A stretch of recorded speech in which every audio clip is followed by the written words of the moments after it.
Father, just thank you for your hand about all things. As just the song that we just sang, just the trust, put all the trust in the face of Jesus Christ. Lead us and guide us. We pray through the pastor and the message to come. Speak through me, Father. We pray that you be with everyone that's going to drive there and that you may bring them back safely as it pleases you. We ask that everything we say and do, we will glorify the Savior, Jesus Christ. In his name we ask.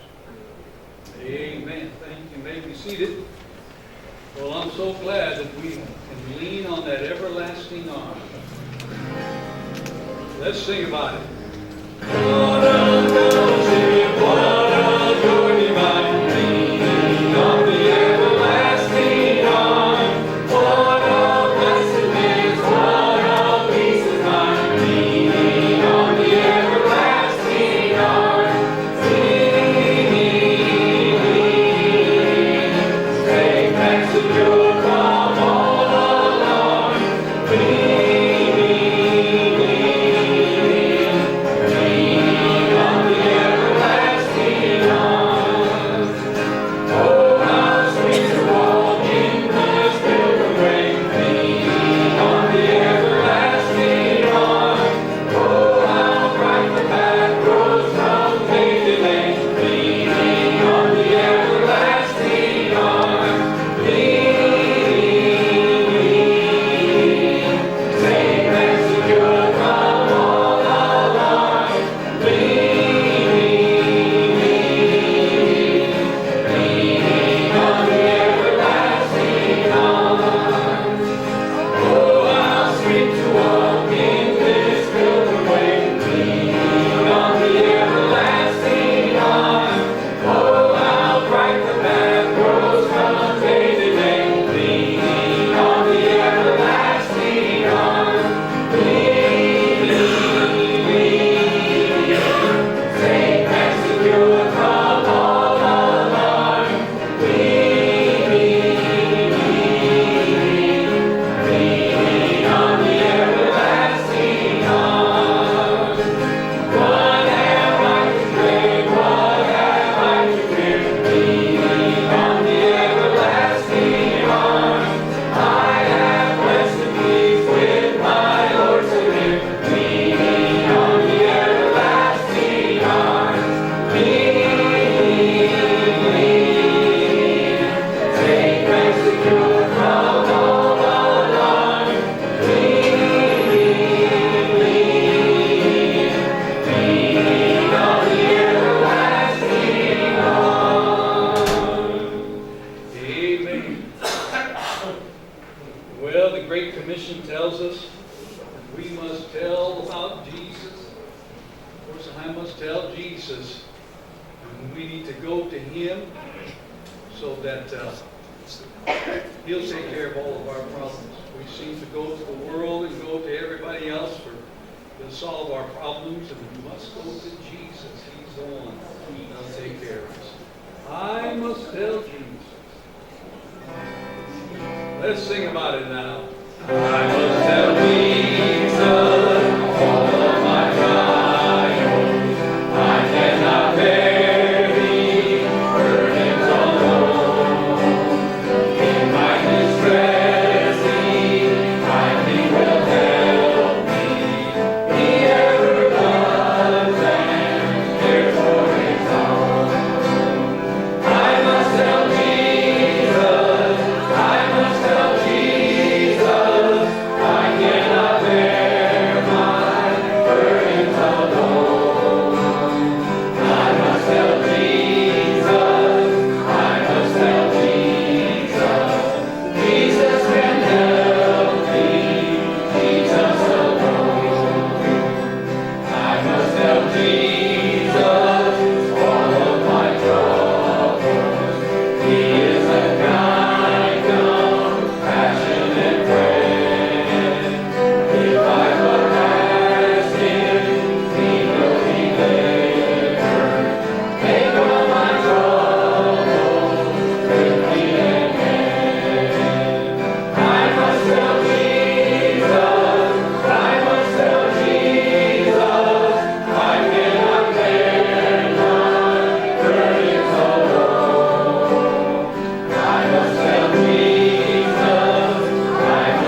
successful trip. So these are prayer requests.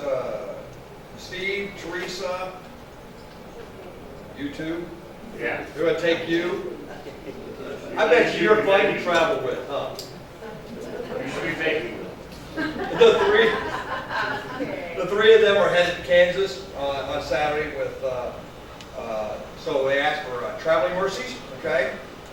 Teresa's going to be helping her mom get her affairs in order for her upcoming move, hopefully at the very near future down here.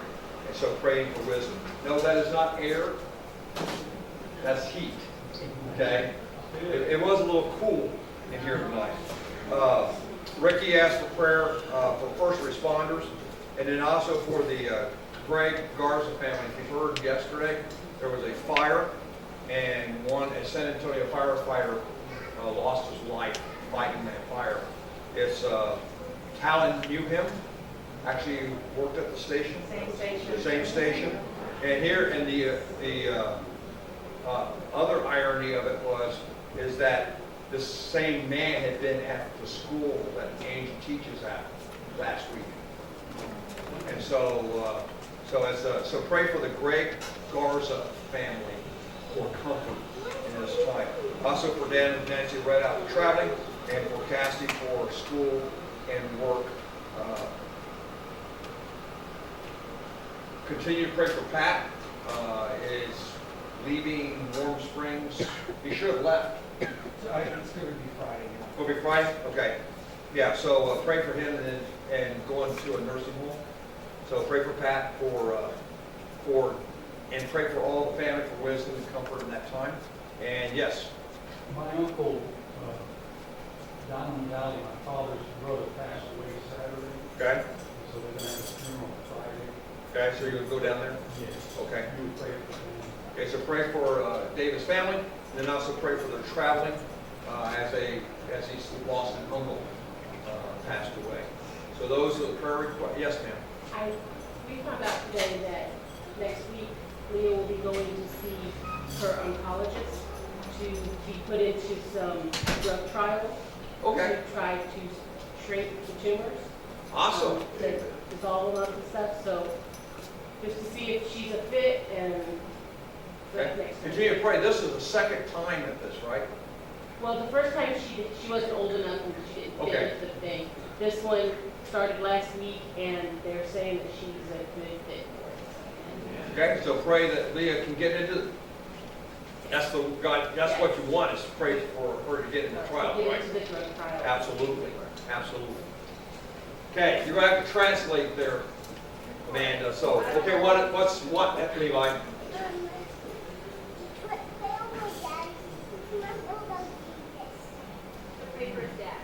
Okay, to know about Jesus. That part. Amen. That's a great one. Yes, sir? For Diane, for all of her health issues and prayer over multiple surgery considerations. Okay, very good. So, any more prayer requests?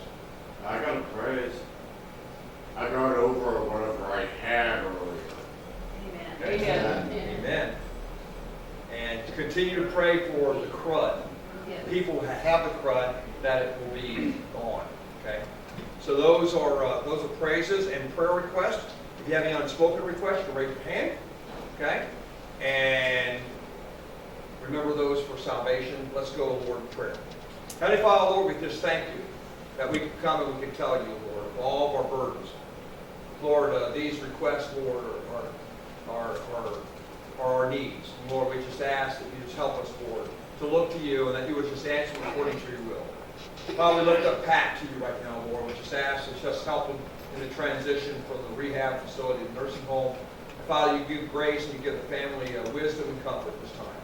Be with David and his family, Lord, as they go down to the valley to go to the funeral, Lord, for his uncle, that you provide comfort for the family and that you just help them. Lord, I just ask that you be with the Garza family right now. I pray that you provide comfort, that if they don't know you as Savior, Lord, that they would come to a saving knowledge of you. Lord, I pray that you be with Don and Nancy and help them as they travel. We thank you for the safe travel that you gave my mom. And Lord, I just ask that you just be with Don and Nancy, just help them and just bring them to the destination safe, Lord, and then bring them back. Father, I pray that you just be with Cassidy, help her at school and at work. Lord, just give her wisdom. Lord, be with others that are going to school and making job changes, that you just be with them indeed. Father, I lift up Leah.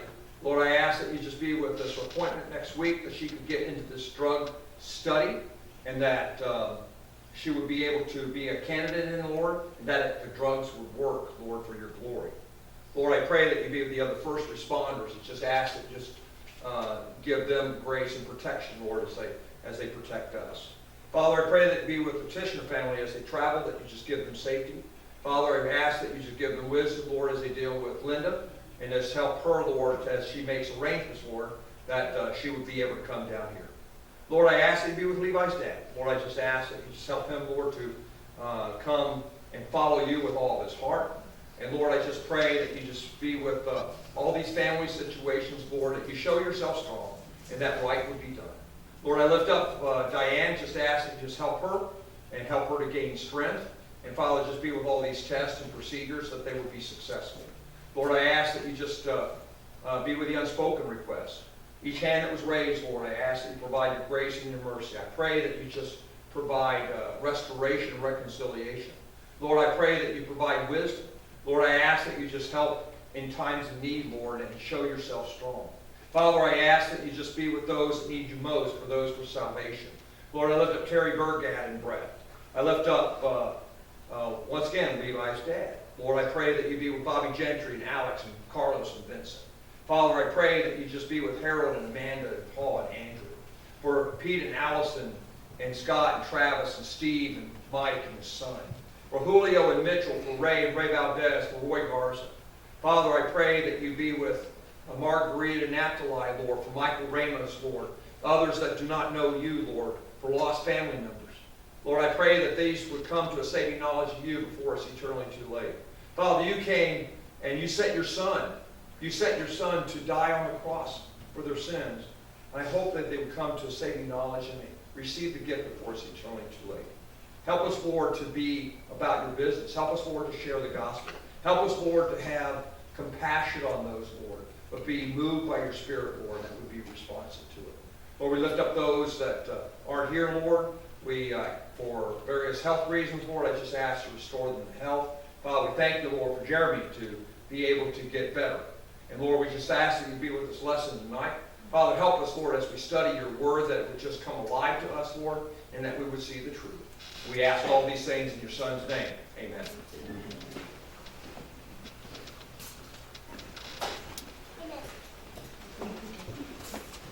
Take your Bibles and turn to 2 Corinthians chapter 11.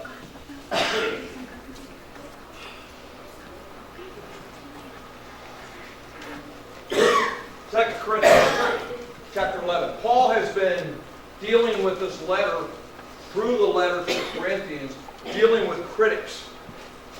When they first came there and started the church, there was a whole bunch of sin issues in the church. And he basically said, you need to get this straight, and he got it straight.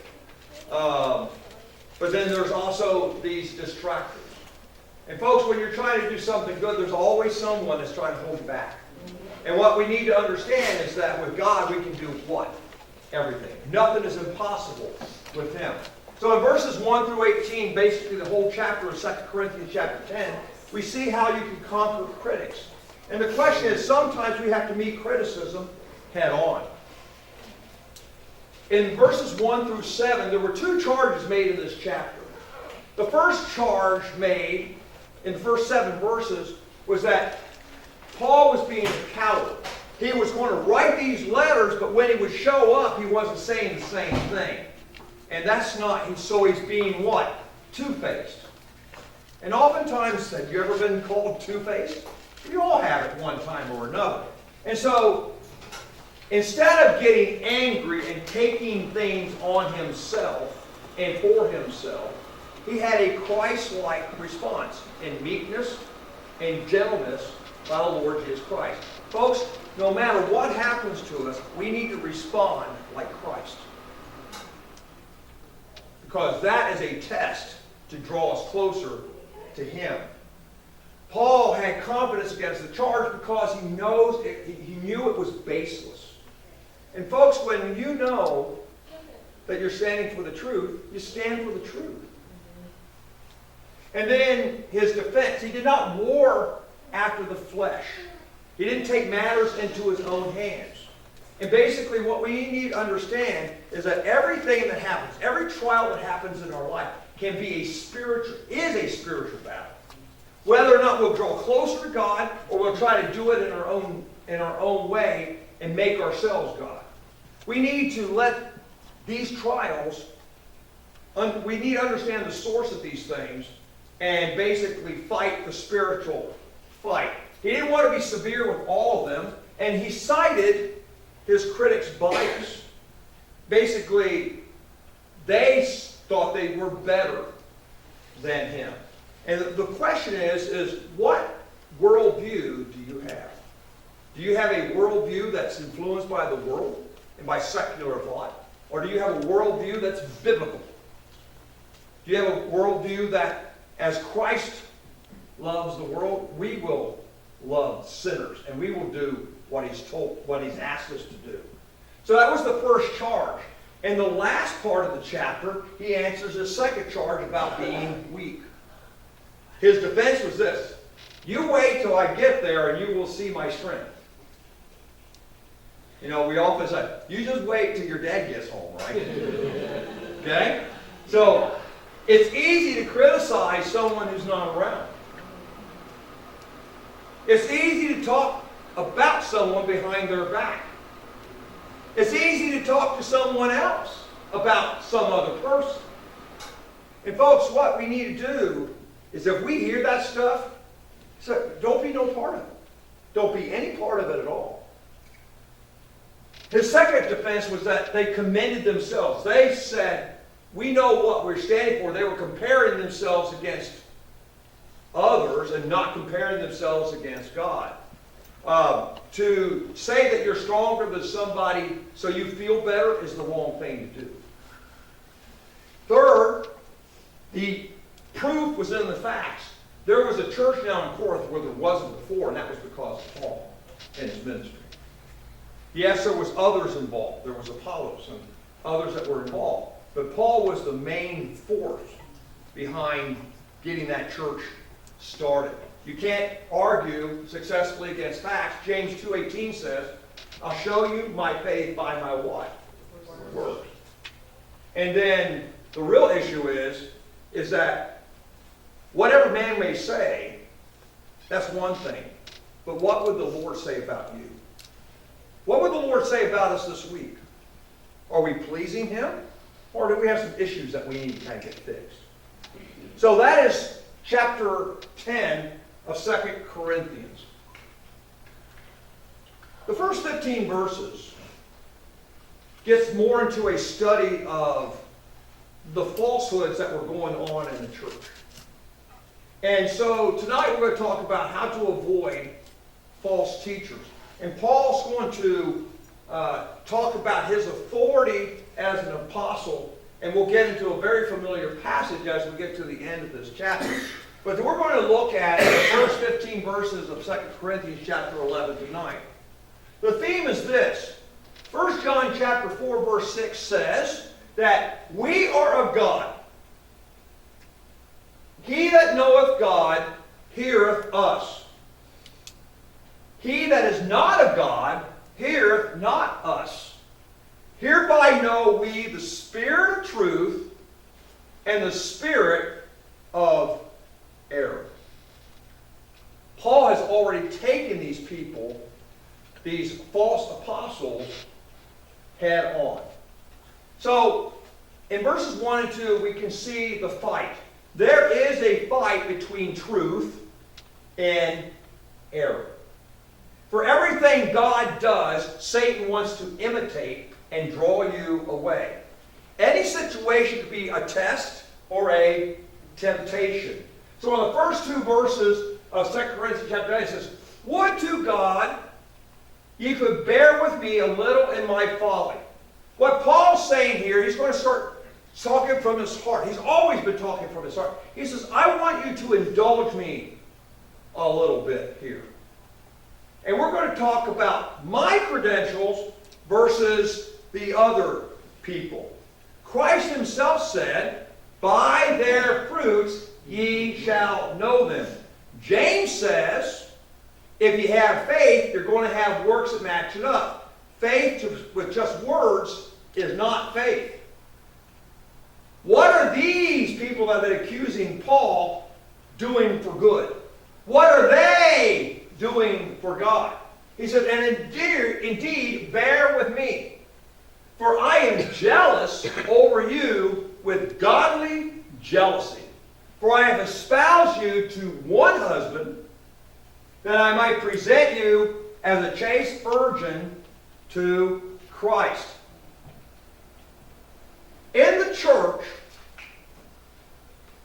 the purity of the message matters. Truth is truth. And we can't twist the truth. We have to tell the truth exactly as truth. What makes Ivory soap so famous?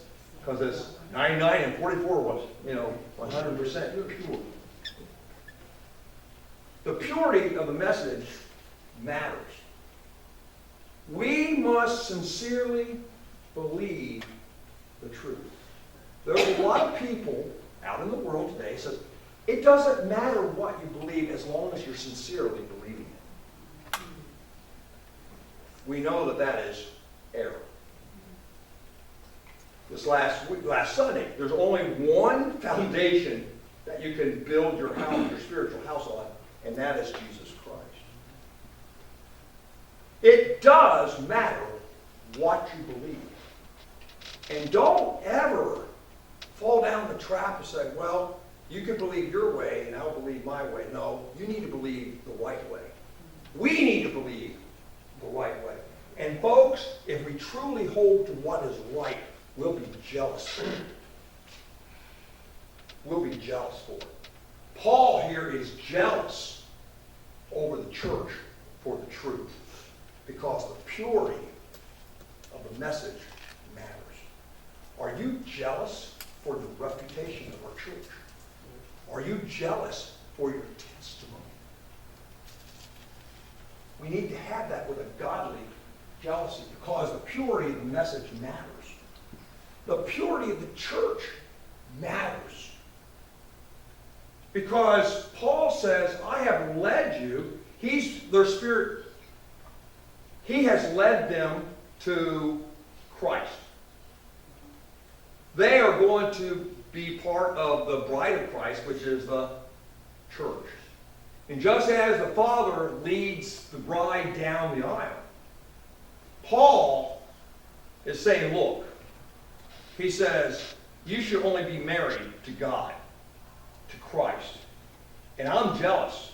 Those who have walked their daughters down the aisle know exactly what I'm talking about here. We want the best for that relationship. We want the best for that marriage. We want the best for our daughter. We want the best for our child. And that's what Paul's talking about here.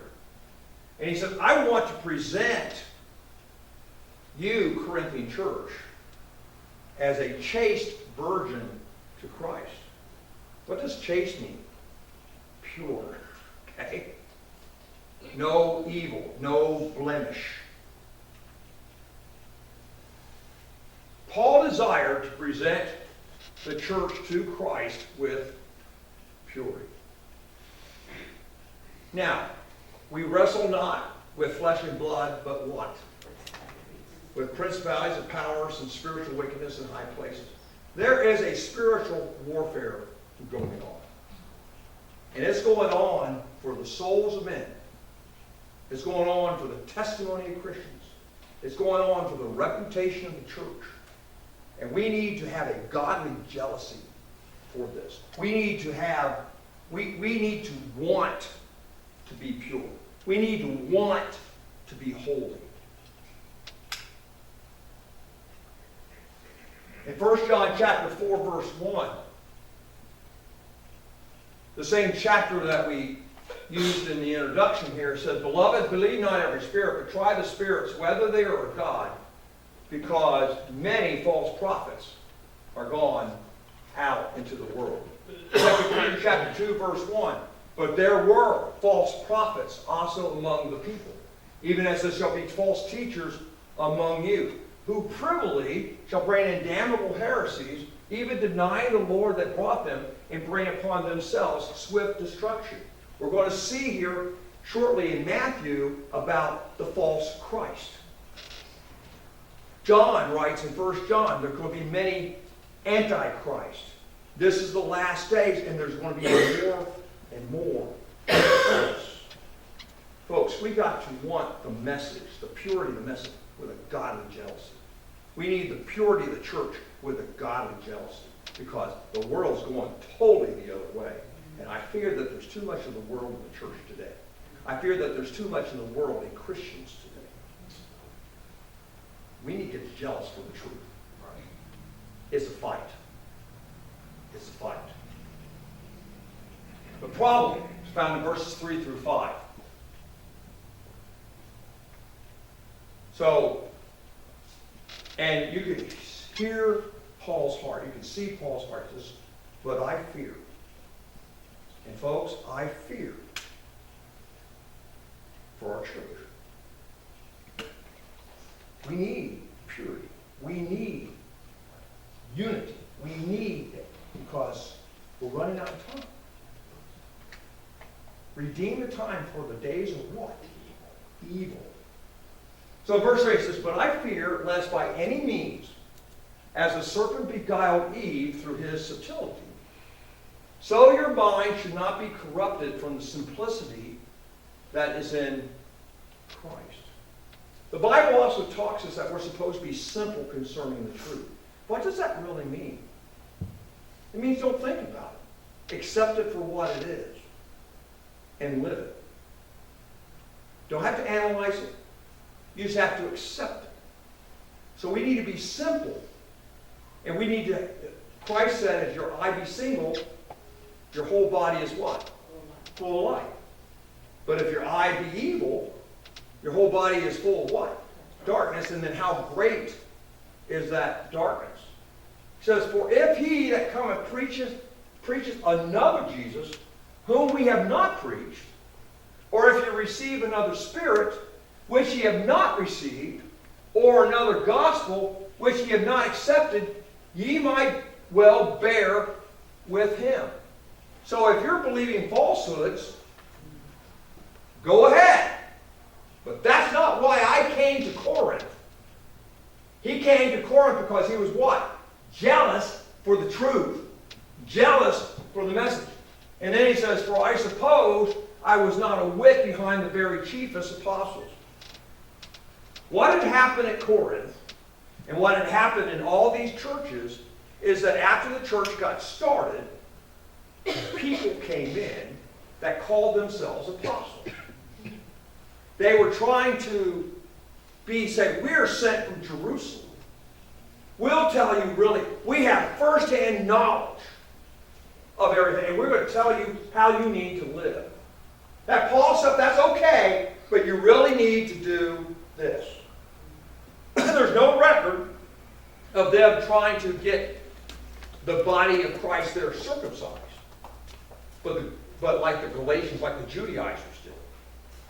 But there's always somebody trying to sway your belief. How many of you, soon after you got saved, were approached by a cult? Or somebody else? That is Satan fighting. There is a fight. And the problem is when you start believing it. When you start believing it. And so these people had puffed themselves up as apostles. And Paul's talking. He says, "I want you to understand that what you say, I know what the truth is. And oh, by the way, I met Jesus face to face." And he said, "Have you? Have you got the message directly from God? He says, I'm just like all the other 12.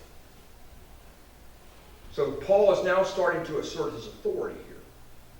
And he says, look, you have a problem here, and who you going to believe?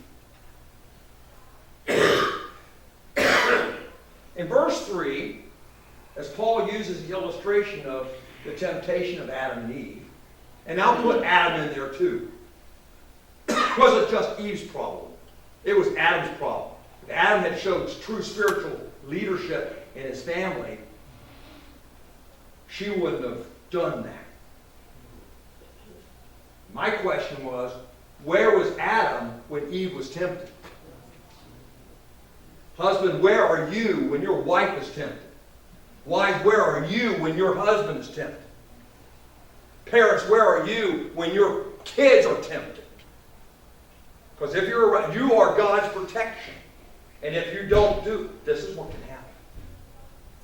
This is what can happen. So from the beginning, there's been the opportunity to be led astray by temptation. There are three ways, and we see this in the next verse, in verse 4. There are three ways that people allow themselves to be deceived by another Jesus. They'll use the same word, but it means something totally different. They'll say, well, I believe in Jesus, but they'll believe in Jesus and someone else, like Joseph Smith. Or I'll believe in Jesus plus the Pope. Ooh. Folks, there's only one Jesus. He's creator of the universe. Okay? And if you start saying, well, this guy he's authoritative too in my life, you got some problems. And these false apostles had come in here and said, you need to follow some of our authority, and they were doing it. By another, and I forgot the quotes, spirit. By another spirit. There's a spirit of man, there's a spirit of God. There's a spirit of Satan, there's a spirit of God. They are not in agreement. Hereby know we the spirit of truth and the what? Spirit of error. Don't get all wrapped up in the emotionalism of religion and think that's your salvation. Knowing the bedrock truth of your faith will make you spiritual. But being spiritual doesn't make you saved. You have to have the correct order here. I'm spiritual because I'm saved, not to be saved. Thirdly, by another gospel. We'll close with what Paul writes to the Galatian church about this other gospel. But what they want you to do, well, that sounds about right. That makes sense to me. Those are good people. If it's another gospel, if it's not belief in Jesus Christ alone, it's false. It's false. Did I say it's false? Did I say it's false? It's false. Does that mean it's false? Not because I said it, but because God's Word said it. And then be careful following someone who eludes authority. See, these people became leaders in the church. And they started leading people astray.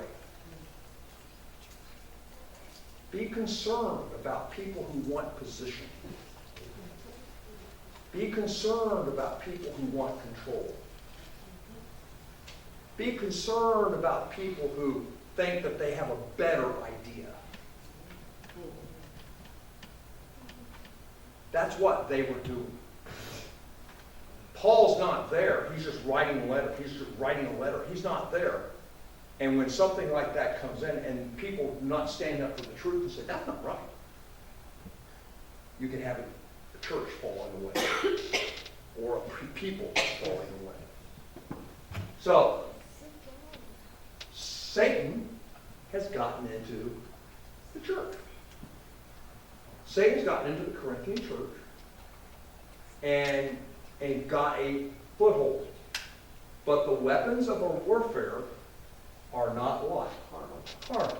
But mighty through God to the pulling down of strongholds, casting down imaginations and every high thing that exalted itself against the knowledge of Christ, and bringing in obedience every thought to the captivity of Christ. Oh, that's in 2 Corinthians. That's in 2 Corinthians. That was last week. So, how to avoid false people? Well, there's 3 clues here, okay?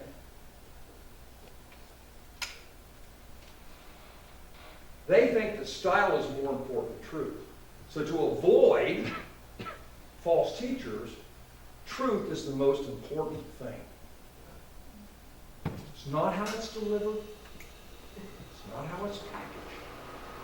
It's what the content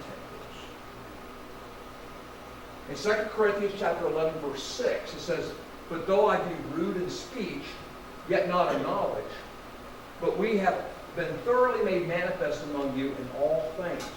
See what Paul's saying here is, look, he says, I may not be the best orator around. I may not have the best vocabulary around, but I do have the knowledge of God. And I want to give you that knowledge. And the things that you heard me preach, is it truth or is it error? Would we rather have the message or the method? What's more important? How we present the message or the message itself? Obviously the message itself. Would we rather have discernment over the way it's delivered? Would we rather have power over someone's persona? Folks, we need truth. We need discernment. We need God's power. And people who don't teach that and preach that must be in error. Must be in error. Truth is more important than style. Where is the focus of a false teacher? On giving or getting? Okay? 2 Corinthians chapter 11, verses 7 through 12. He says, "Have I committed an offense and abasing myself that he might be exalted? Because I preached to you the gospel of God freely." Paul didn't take a dime from the Corinthian church. See, people who think of themselves think that they're worth people paying them. That's the way the Greeks thought. And so Paul comes in and he does this at no charge. At no charge. He said, "I robbed other churches, taking wages of them to do you service. And when I was present with you and wanted, I was chargeable to no man. Even to provide his needs when he had a need, he took nothing from them. For that which was lacking to me, the brethren, Silas and Titus, and Timothy, brought that stuff down from Philippi. The brethren which came from Macedonia supplied. And in all things I have kept myself from being burdensome unto you, and so will I keep myself." What are we supposed to be? Wise as serpents and harmless as does. Give no one an occasion for the flesh. Keep your testimony pure. That's what Paul's doing here. He had some great discernment here. He knew that if he took money from them, that they would try to lord that over him. As the truth of Christ is in me, no man shall stop me of this boasting in the regions of Achaia. Wherefore? Because I love you not, God knoweth, but what I do, that I will do, that I may cut off occasion of them which desire occasion, that wherein they glory, they might be found even as we. So, where is the focus here? The issue is Paul willingly sacrificed in order to preach the gospel to them free of charge. In verse 7, other churches provided for the ministry. We pay missionaries, or we support missionaries, so they can do what? They can devote themselves to preaching the gospel. And in fact, part of their support goes for the needs of the ministry to start churches there. So they don't take anything from the people. Because if I go in there and I say, hey, we want to start a church, but you need to pay, each of you need to pay $500. Will people listen to that? No. But Paul knew where he was. And he says, look, he says, I didn't bring anything free of charge to you, so you don't have to worry about that. You can't make the accusation he was in it for the what? Money. Money.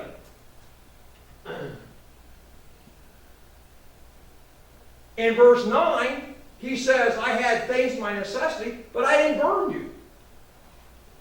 He went without so he could give. So he didn't take a salary. He got support from other churches that didn't even know the Corinthians. He went without so he could give.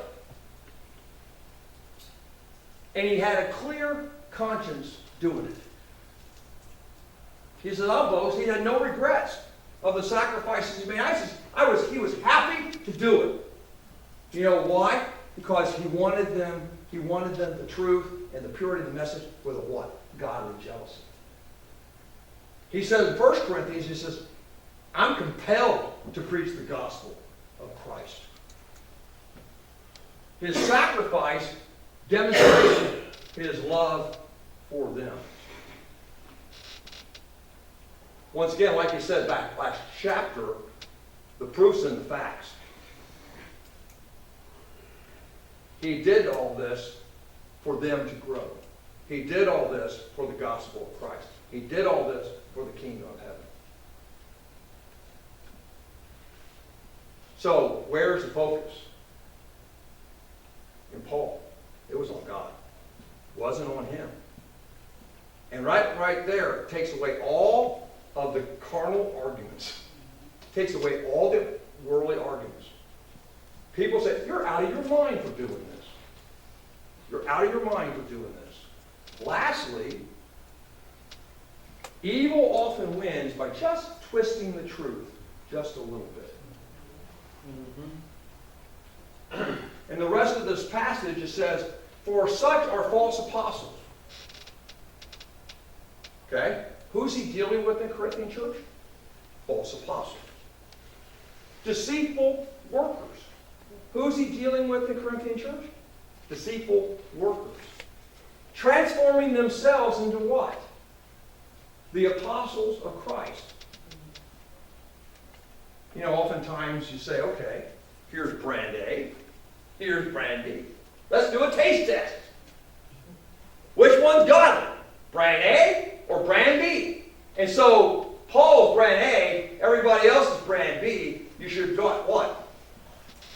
The Bible says, taste and see that the Lord is what? Good. And if you taste brand A, and you're part of brand A, and you're part of God, you'll taste just like God.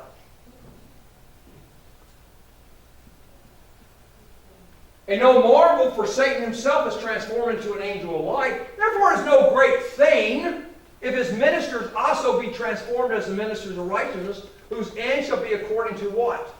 Their works. So here's how evil can get into the church. Here's how false doctrine can get in the church. By making evil or making sin or making your ideas more appealing than God. How did it start?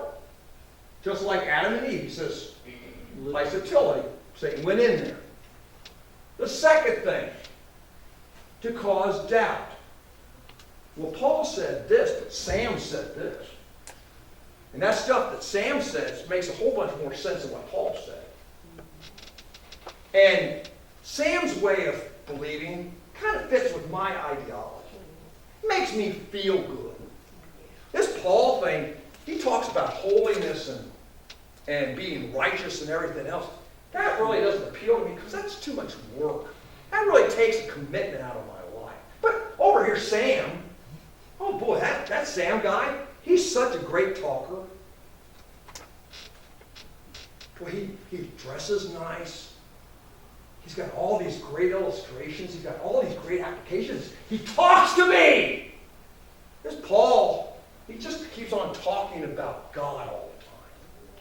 But yeah, he really meets my needs. Last days, people will have teachers having what? Itching ears. Okay? To cause doubt. And then to persuade those easily persuaded. To persuade those easily persuaded.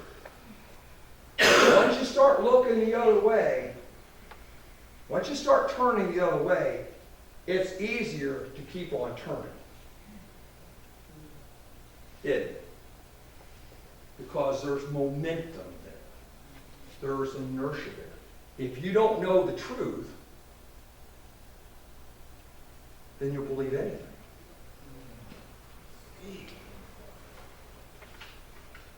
You have to know what people are talking about.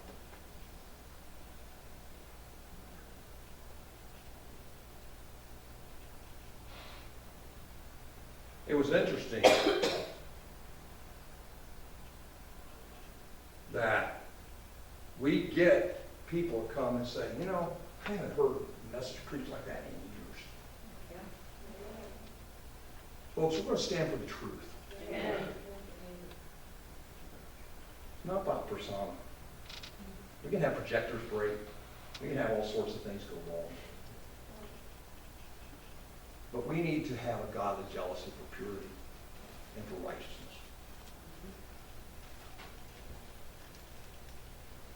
And then the purpose of evil is to slowly and ultimately lead away from God. And there's too many churches today say, well, we need to do this type of social program or this type of thing or this type of thing to meet people's physical needs. No, we need to meet people's spiritual needs.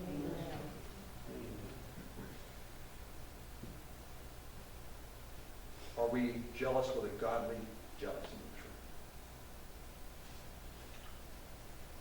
Galatians chapter 1, verses 7 through... Now, just up the road, just down the road, there's another place called Galatia. And they had a bunch of people go into there, do the exact same thing. What was going on in the Corinthian church goes on everywhere. It goes on here. In verse 7, it says, well, which is not another, but there be some that trouble you and would what? Pervert the gospel of Christ. If someone comes in and says, well, there's more to this than that, they're perverting the gospel. But though we, or what? Angel from heaven. Someone who's imitating an angel of heaven, because an angel from heaven would not do that. Paul would not do that. We should not do that. Preach any other gospel unto you than that which we have preached unto you, let him be accursed.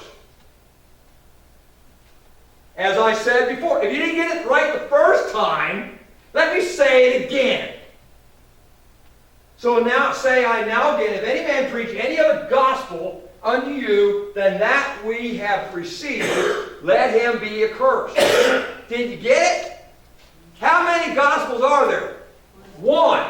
There's a whole bunch of false gospels out there. Those people are going to be judged one day. And unfortunately, there will be a lot of people that follow them too, and they'll be judged the same way. Or do I now persuade men or God? Paul wasn't interested in a popularity contest. He was just interested in the truth. He says, I want to know one thing and one thing only. It's Christ crucified among you. Is the gospel there? Or do I now persuade men or God? Or do I seek to please men? For if I yet please men, I should not be the servant of Christ, because he's what? He would be false. But I certify you, brethren, that the gospel which was preached of me is not after man. It's the truth. What gospel do we present in our lives? Do we have a gospel that we put on Sunday morning and another gospel that we put on Monday morning? Do we say one thing when we're around this group of people, and we say another thing when we're around a different group of people?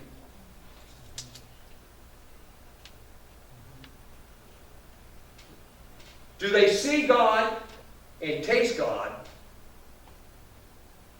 or do they taste the world? It's a choice. It's a fight. It's a problem. And there's clues to see if you're doing the right way or the wrong way. Oh, church. Oh, Christian. Let's do it the right way. We need to know the spirit of truth and the spirit of error. And if you start seeing things don't go wrong, go away from it. Don't come back a week later and say, I just want to see what it sounds like now. Because little by little, you'll be drawn astray. This is what we believe. This is only what we believe. And we need to follow it. Let's stand. Heavenly Father, Lord, we just thank you for this time. Lord, I just ask you this time of invitation, Lord, just help us, Lord, to not be false ourselves. Father, that we could be true to ourselves, Lord, and true to you. Father, help us to be jealous for godly purity. Help us to be jealous for righteousness. Help us to be jealous for your word. Help us, Lord, to be jealous for standing up for the truth. Help us, Lord, to be jealous, Lord, for the righteousness of other people. Help us, Lord, to be jealous, Lord, for the church. Father, help us, Lord, not to go into the world's thinking, but let us have the mind of Christ. Help us, Lord, not to go into the world's methods, but, Lord, let's stay true to the message. Father, be with us tonight. We ask these things in your Son's name. I can hear my Savior calling. I can hear my Savior calling. I can hear my Savior calling. Take thy cross and follow me.